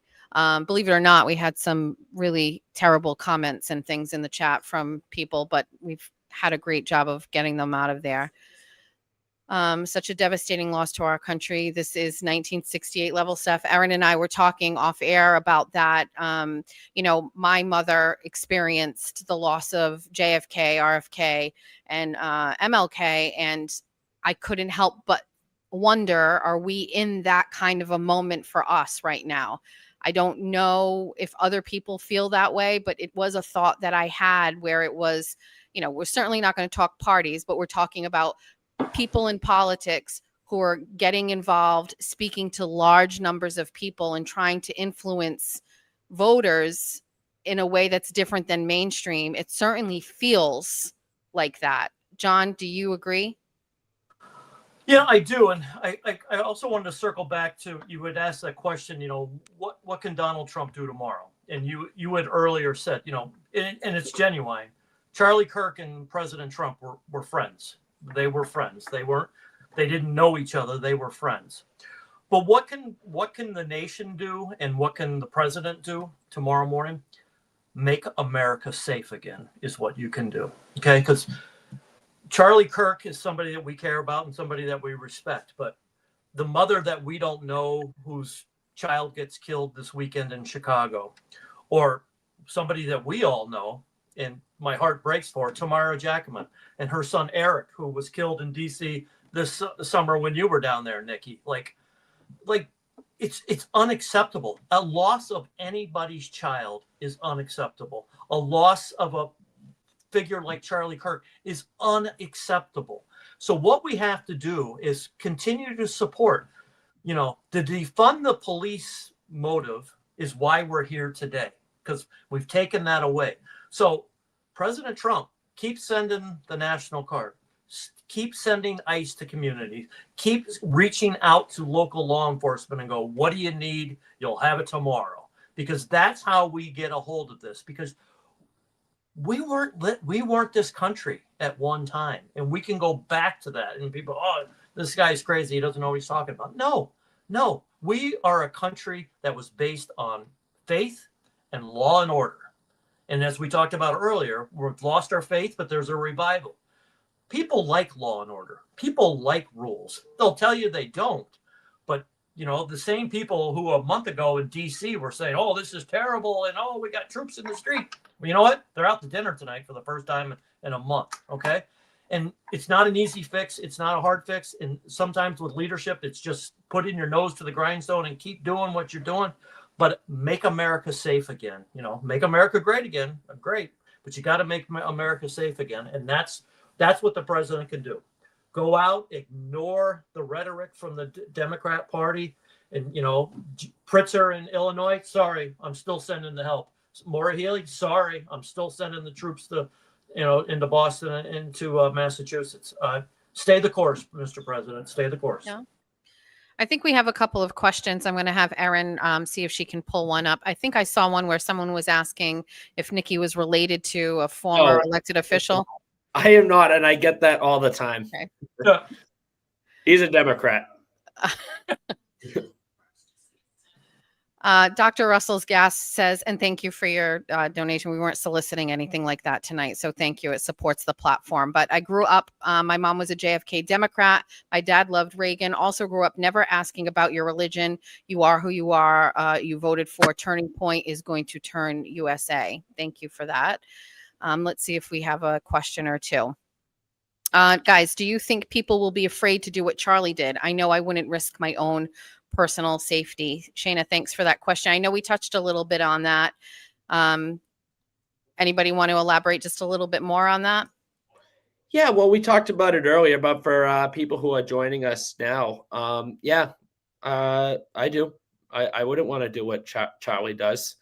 And that's what I'm concerned about, is that people are going to be afraid. People are going to be afraid to wear a hat. People are going to be afraid to tell their friend, I think I'm actually going to vote for this guy instead of that guy. I think people are going to be afraid to canvass. People are going to be afraid to make phone calls. People are going to be afraid to put a lawn sign on their yard. And that's what we're doing right now, because what the Democrats are doing is they're bullying people, essentially. And obviously today they took it to the extreme, and they took Charlie's life from him. And we can't, and I don't know how to message that. I don't know how to tell people, no, you shouldn't be afraid, because no, there are some people out there who would do something like that. Might be rare, a guy accosted me on the street. Okay. I'm okay. All right. Nothing happened. It is what it is. That stuff I can put up with. So how do you tell someone not to be afraid to get involved? Right. Right. That's Right. that's the problem we're in, and that's what we need to figure out. And to John's point, that's what we have to do to make America safe again. And I know this is your show, Jess, but like, can I ask questions on here too? Oh, of course. Yes. All right, fantastic. What can President Trump do to help combat not just violence, but more specifically political violence? I mean, I personally feel he's so busy, right, with this list of a checklist of to-do list of things that he's wanted to do. I don't see him as much making those off the cuff comments, or not. I'm not saying causing drama, but certainly the parts about Trump that I didn't love, right? Like those types of off the cuff things that I always felt the left picked up on and exploited. I personally think he's so busy working, and he certainly knows what he's doing this time around. If the first time he was getting his feet wet, now he knows, and he knows what to do, how to do it, how to get around what, these roadblocks that are put up. So for me, I want him to continue to focus on his work. I really do. I want him to continue to focus on moving people into these cities and cleaning them up, despite the adversity that he's hearing from mayors or from governors. I want him to continue to work down this to-do list. That's what I put him there for. Perhaps to answer your question, I'm looking to other people to kind of do that work for him, to kind of change the temperament. I actually think Democrats and Republicans should be coming together after today and putting a message together that says, the Democrats will not do that, but I do think it could be impactful if you had, elected leaders just in Massachusetts, for example, come together in some sort of solidarity and say, maybe this has gone too far. Maybe the right can hold off and say this is a crazy left liberal again, and the left can stop saying, well, gun laws this, and come together and say, we can't let this continue. So I don't know if the president can do anything. I don't think he would, and try to bring. I think Trump is going to Trump and do what he does, but I want him to continue working. But I'm looking to other people to kind of bring everybody together on this. I don't know what John would say. I agree 100% with you, Jess. I mean, this is we talked about, the void of faith in this country, and we talk about a void of law and order. But we also have a void of leadership in this country right now. This is where you need a local leader. This is where you need a state leader. This is where, for instance, like Maura Healey will go on MSNBC in the next 24 to 48 hours and blame Trump for this and say the Republican Party is evil. Instead, how refreshing, and it'll never happen, but it should happen. How refreshing would it be if Maura Healey went on Fox News and said, enough. Our children are being killed in the street. There's violence in the street. And the only way that we can do it is we as a governor, we as a senator, we need to take everything down a notch. Okay. And until our leaders all agree that we're going to take things down a notch, things are only going to get worse, and to be fair, maybe Trump shouldn't tweet out, nasty things and, hurtful things. I mean, I laugh at him and stuff like that, but if you're going to ask the other side to do it, then the other side has to do it too. And there needs to be, my thing, all politics is local. Ronald Reagan, Tip O'Neill were bitter enemies 9 to 5. But at 5 o'clock, Tip O'Neill would go over to the White House and they would, have a drink together, and they were best of friends. They were enemies during the workday and best of friends after the workday. We've lost sight. Now we shut down the government. Now we vilify the other staff. And maybe the Republicans not only need to lead on fiscal responsibility and caring about people, but also being the mature adults in the room and say, listen, that's not appropriate. You shouldn't do that. And call out the other people that do it and say, hey, listen, I'm sorry, Senator, that was inappropriate. Don't yell and scream. Just forcefully say, stop that. Stop that, Senator Warren. Stop that, Senator Markey. That's not appropriate. That's not senatorial. And until somebody wants to pick up that leadership thing, I fear that it's only going to get worse. And to Nikki's point, you can't tell people not to be afraid. But this is a turning point in Charlie Kirk. This is a turning point in the nation. We can either go cower in the corner and be afraid, or now we can really dig down and say, you know what? You're not going to intimidate us. You're not going to scare us. The heck with you. and I was going to say something else. This is our time to say, no, we're fighting back. And to your point earlier, are we at war? Maybe we are, because, we can't be put in a corner. America was not founded on that belief. Like, when the going gets tough, the tough get going. And what better way to respect Charlie than to say, no, we're not putting up with it. It's scary. Yeah. But we're not going to put up with it. No, nope. What about you, Nikki? You asked that question. What's your take? Well, I was trying to see what kind of punishments through legislation that could happen for, committing an act of violence as a result of political affiliation, like how, you commit an act of vandalism, say at a synagogue or a church, right? That could fall under discrimination, and you could be held liable for that, because the way it is right now is political violence is absolutely out of control right now. It's the worst it's been in a very long time, and it concerns me. So I would like to see what can be done. I mean, I'm not a legislator, but all I could tell you is something needs to be done. But Nikki, you are a leader, though. You are a leader. People respect you. You're a good guy. You are a leader. You are our future. So, right, which is why I stick up for the party, and which is why I sit here and say, well, I agree, John. We need to be the adults in the room. I would argue that we already are. We might have 5 members of Congress that I think act foolishly on our side. We don't need to get into names. Right. You probably already know who I'm thinking of. But when you look at the overwhelming majority of it right now, it's coming from left-wing violence that's hurting us right now. And if we can all work together with our Democrat counterparts to combat political violence, like I'll be the first to say, I wasn't proud of what happened at the Capitol on January 6th. I don't think that was a good thing. And I don't think that's who we are as Americans or as Republicans. But when you look at the way it is now, there's no accountability in the Democrat Party for what's happening right now. And that's an issue. You have people who have incited people to hate Republicans out there offering their condolences to the Kirk family. I'm hearing that President Trump spoke to the nation. I'm going to pull that video up for you guys, if that's okay. Give me one second. I'm going to get a charger for my computer. I'm at 5%. Go right ahead. Give me 1 second. We're going to give me 1 second, and we're going to cue this up.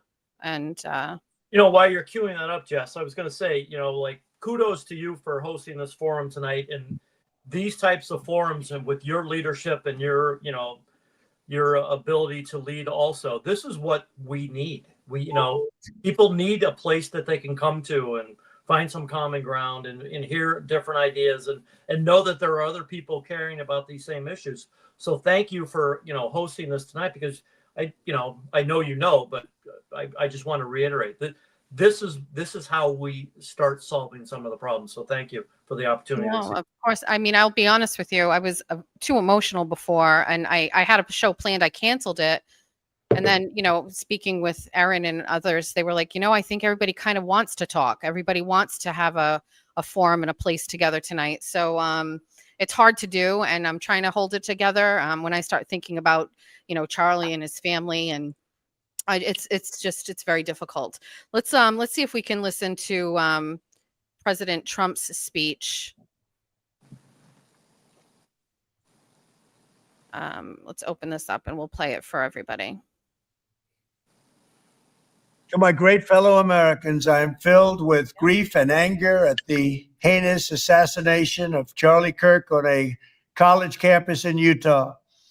Charlie inspired millions, and tonight, all who knew him and loved him are united in shock and horror.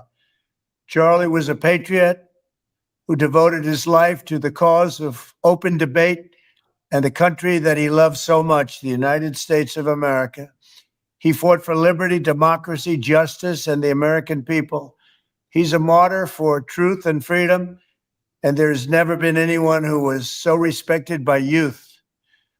Charlie was also a man of deep deep faith. And we take comfort in the knowledge that he is now at peace with God in heaven. Our prayers are with his wife, Erica, the two young, beloved children, and his entire family, who he loved more than anything in the world. We ask God to watch over them in this terrible hour of heartache and pain. This is a dark moment for America. Charlie Kirk traveled the nation, joyfully engaging with everyone interested in good faith debate. His mission was to bring young people into the political process, which he did better than anybody ever, to share his love of country and to spread the simple words of common sense. On campuses nationwide, he championed his ideas with courage, logic, humor, and grace. It's a long past time for all Americans and the media to confront the fact that violence and murder are the tragic consequence of demonizing those with whom you disagree day after day, year after year, in the most hateful and despicable way possible. For years, those on the radical left have compared wonderful Americans like Charlie to Nazis and the world's worst mass murderers and criminals. This kind of rhetoric is directly responsible for the terrorism that we're seeing in our country today, and it must stop right now. My administration will find each and every one of those who contributed to this atrocity and to other political violence, including the organizations that fund it and support it, as well as those who go after our judges, law enforcement officials, and everyone else who brings order to our country. From the attack on my life in Butler, Pennsylvania last year, which killed a husband and father, to the attacks on ICE agents, to the vicious murder of a healthcare executive in the streets of New York, to the shooting of House Majority Leader Steve Scalise and 3 others, radical left political violence has hurt too many innocent people and taken too many lives. Tonight, I ask all Americans to commit themselves to the American values for which Charlie Kirk lived and died, the values of free speech, citizenship, the rule of law, and the patriotic devotion and love of God. Charlie was the best of America, and the monster who attacked him was attacking our whole country. An assassin tried to silence him with a bullet, but he failed, because together we will ensure that his voice, his message, and his legacy will live on for countless generations to come. Today, because of this heinous act, Charlie's voice has become bigger and grander than ever before, and it's not even close. May God bless his memory. May God watch over his family. And may God bless the United States of America. Thank you. Wow. Um, It was one of his best speeches, I think, because it came from the Uh, heart. I was just going to say it felt extremely sincere and heartfelt. John, what's your take on that? Yeah, I mean, that was heartfelt, and like I said, that's one of his better speeches, and I think it's a good way to end this evening, because I mean, I think he reiterated what all of us have said tonight, that the political rhetoric has to stop, and God bless Charlie Kirk, and God bless his family and his little girls, and I thank you to President Trump for sending that message out tonight. I think it was very important. And Nikki, I'm sure you feel similarly. I agree. I couldn't agree more with John. And, I think in time of great tragedy, what we need to do is try and take the pain that we feel right now and try and turn it into good. And I think that's what the president concluded his remarks with there, is that, well, we won't be able to hear from Charlie again, and that's heartbreaking, but that he empowered millions in millions of kids just like me to use our voices to fight for good, to fight for America first, to stand up for the things that we believe in, be closer to God, right? With faith. My faith shapes who I am, and I don't know about you guys, but for a lot of people, that's been the case. So what we need to do is continue to lift voices up and ensure that Charlie didn't die for nothing, because he quite literally died fighting for the things that he believed in. Rest in peace, Charlie. That's all I got. Jess, thank you very much for having me. I Nikki, thank you. had a good time being able to process my thoughts. Honestly, this was really good for me because I've just been keeping all these thoughts inside. And when you asked me to be on this show, it was a really good opportunity for me to do that, and I thank you for that. Well, thank you for joining us. And I know for some of my followers, this is the first time they've seen or heard you. And reading the comments, everybody is absolutely loving you. Nikki, I know that you're going to have to process this and take time to grieve. I recognize an ask was a big one tonight to have you come on, but I just felt you were very important. And Jack is the one that actually suggested it, and I'm glad he reminded me of you and your connection there. So thank you for joining us, and let this not be the last time. You obviously have some fans out here who'd like to hear more from you, and we're very lucky you live here and that you're doing this work. So Nowhere to find me. Thanks, Nikki. Have a great night, guys. John? Yes, my friend. And then there was two. Then there was two. I do wow. agree. What a It's night. a good way to end the night. And, I didn't want to bring up state politics or local politics, but all politics is local. And I certainly can't help but think about this state and everything going on around us in a time like this. Final thoughts before we end. I started the show angry, and I'm probably even a little bit more angry. Though I appreciate the forum here to talk and be amongst friends and like-minded people, but I'm still angry, and I, like you, are probably going to wake up tomorrow more angry. But I'm gonna reflect, and I'll probably put some posts on X in the morning about, like, what do we do from here? How do we move forward? I'll go back and listen to President Trump's speech again, because I really thought it was a good speech, and take some from that. And you can't tell people not to be afraid, but we can't be afraid. We've got to keep pushing on. And as you opened up the show tonight, I mean, tomorrow's 9/11, 24 years ago, and I'll say it, people said, 24 years ago, oh, never forget. Well, I fear we've forgotten. I fear that we've really, really forgotten. We wouldn't have a candidate in New York if we had forgotten. We wouldn't have the problems that we're having in some of our bigger cities if we had forgotten. So can't forget 9/11, and we can't forget the memory of Charlie Kirk, and God bless him and his family.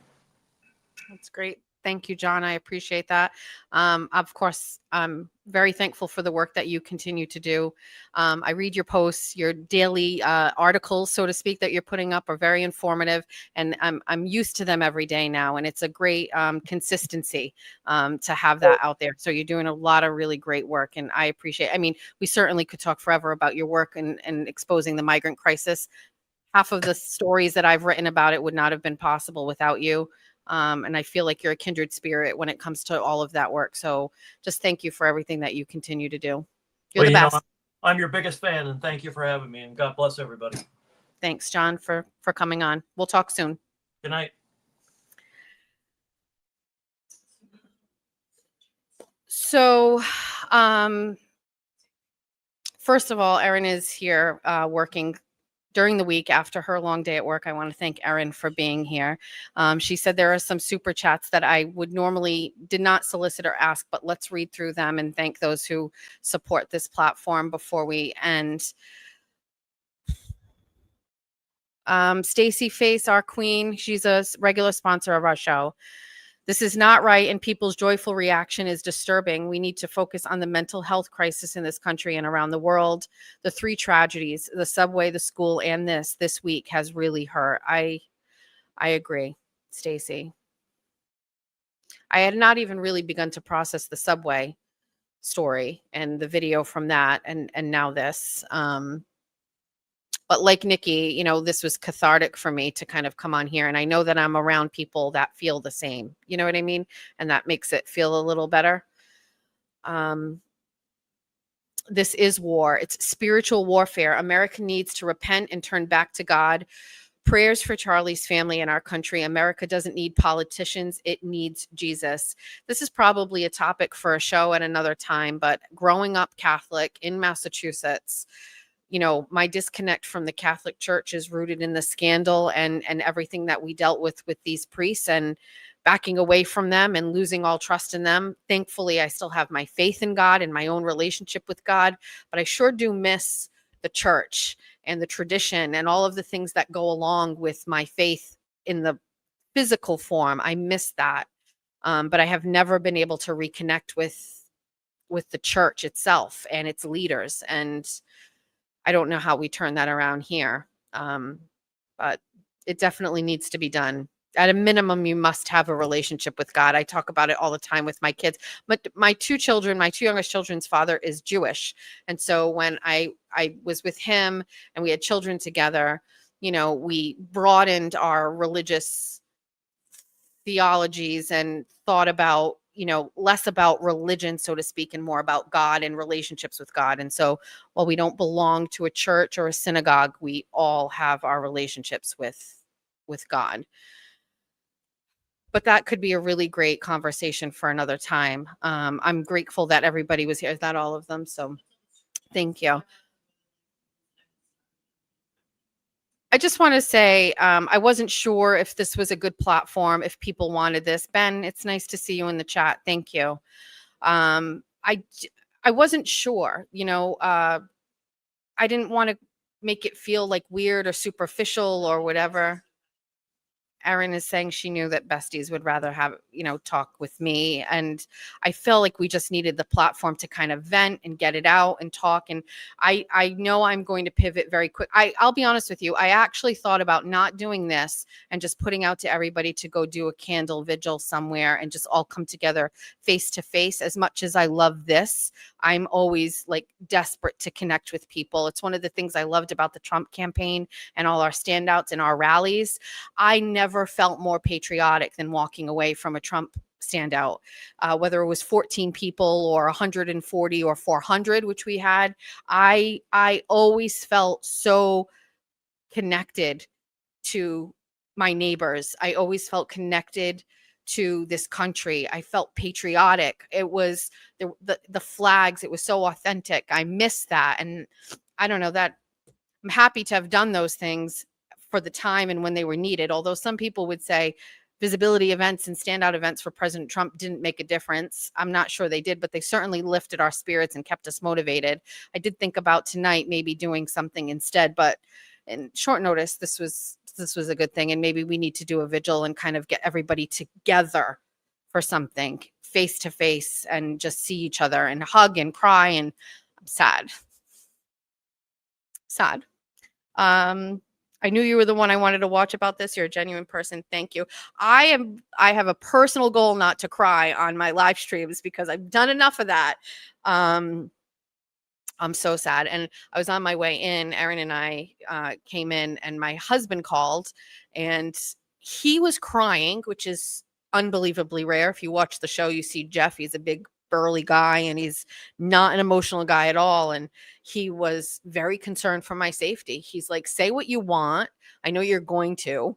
He said, just really be careful. And so I'm sure anybody who is an outspoken conservative or Republican or anybody against the left here or across the country is worried about their safety. Use the new handkerchiefs. Charlie was too good to us. We were blessed to have him. That is just so sad. I can't believe it. I did cry for Charlie today. I sobbed. I was actually watching the news in real time. I mean, I'm sure you've seen the video. I'm torn about the video. I'm torn about it being out there because his kids and everything, and just also the overall desensitizing of violence that we've experienced as a world since, our phones have taken flight. But I also felt like I needed to see it. You know what I mean? But I saw the video. I certainly felt like everybody else that there was no way that he was going to make it. But I was watching TV when somebody was speaking, and it's that same thing. It reminded me of 9/11 when they paused when the second plane hit. It reminded me of when Princess Diana died. They kind of like interrupt whoever was speaking, and they're getting ready. And I just knew right away. It was just unbelievably sad. And I do really just worry about the next generation, because they are lost. And he was just a beacon for so many of them. And I felt like we were in safe hands on these college campuses when he was there to counteract these liberal Democrats and their agendas. And I don't want to get too deep into that, but these colleges and the funding and all of these things just need to stop. So Mike S., I appreciate you opening up your platform tonight. It was a constructive conversation that was a welcome distraction from what is happening on social media right now. It was helpful to many. Thank you. I appreciate that. Thank you. Please, can we talk about this another night? We certainly can. This needs to be blamed on mainstream media. I'm tired of these leftist libs that don't care if you disagree with them. He was a father of two. This is the thing. I mean, we've talked about this before. I think very little. I've certainly talked about it when I was on the radio. I don't care when people disagree with me. I actually welcome it, because it's very important to hear how the other side thinks of things. It's so important to hear their rationalizing of whatever it is. It's important. We're not going to get too political, but it is important for me to hear somebody talk about why they think, a child should be able to transition without a parent's permission. It's important for me to hear that, so I can see their steps. I can see where they're going, and we know what they're doing. If you put your blinders on and you don't listen, how can you combat that? How can you work on that? How can you go to your school committee meetings and not ask the question, are there people here that are having conversations with our children about, transitions without parents' consent? So I love hearing the other side. I don't criticize them. It's very hard to come by where I criticize them. I'm more frequently criticizing our side and their inability to do the work. I mean, I'm always talking about how the Democrats in Massachusetts understood mail-in voting. They understood it. They knew. They used it. They exploited it. And Republicans were like, absolutely not. We can't do it. Why not? They're going to do it. So we've got to do it. We've got to encourage people to mail in their ballots. It's worked for them. So I like to see the other side. I don't think we should silence them. And it's also great to make fun of them occasionally when they're off the rails and they're saying things that are so crazy. Karen T says we need to get political, but not tonight. Tonight, sadly, belongs to Charlie. I almost can't read those comments, because once this is done, we're going to walk back out and I'm going to be like, oh, wow. So they killed Charlie Kirk today. Yeah.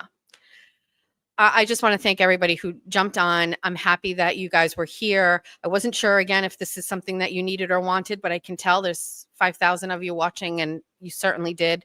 I want to thank Nikki. I want to thank John. I want to thank Jack. I did want to mention that I did reach out to both gubernatorial candidates. I don't know if I said this earlier, but I reached out to Mike Keneally and Brian Shortsleeve. They're at an event this evening, and I'm sure they would have jumped on and given some statements had they been available, but they were at a straw poll this evening. So their teams both responded, and I forgot. Actually, I was invited to that, and I didn't go. So I just want to say thank you to everybody. Not the night we had planned. And I'm hoping tomorrow I know it's going to be an emotional day tomorrow. It's 9/11. We were going to wake up to a world without Charlie Kirk, and a worry that something else is going to happen and someone else is going to get hurt. So besties, thanks for joining me. Thanks to Erin for coming and staying with me. And no show this Saturday. My daughter, we're going wedding dress shopping. So thoughts and prayers for that.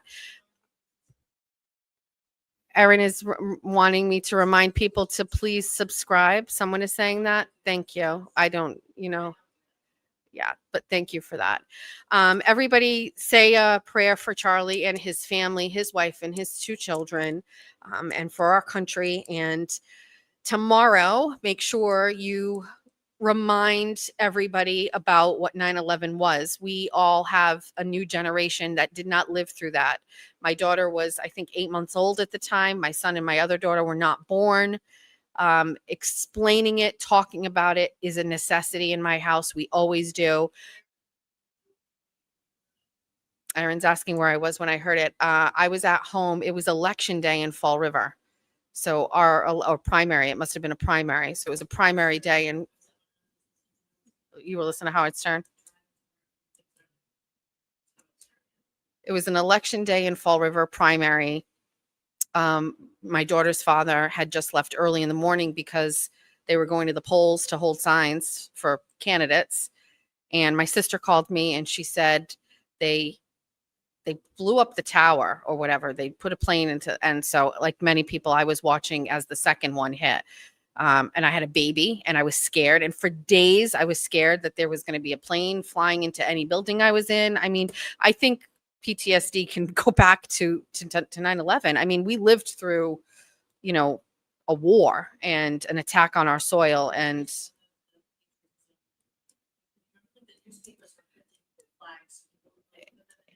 Erin's reminding about the patriotism post 9/11, and newspapers were printing flags so people could put them in their windows. I remember you couldn't find an American flag anywhere. They were sold out everywhere. There were cars driving around with them. Everybody had an American flag. And I think I have said this many times. It's like after a tragedy like that, of course, the country came together and felt connected. I don't think this is enough. Unfortunately, what happened to Charlie, it's still going to divide, but we don't ever want to go through that again, where we're forced into that feeling of peace and camaraderie and love for our country and each other after something like that. So I still have an American flag, by the way. We need one here. Erin's going to bring her flag. We were at our Republican Town Committee meeting on Monday, and we have an old town hall in Somerset, which is the first town hall we've ever had in town. It's where our forefathers governed and did everything, and it's been renovated. And so I wanted our Republican Town Committee to have its meetings there. And so we've been lucky to have two, and we went yesterday and there's no flag. And so we sent emails and we're going to have flag. I love our flag very much. All right, besties. I think that's it. Thanks for joining me. Thanks for coming together. Let's, I don't know, say some prayers and do some good tomorrow. And that's it. I don't know how else to say. I'm sad. Thanks, besties. We'll see you soon.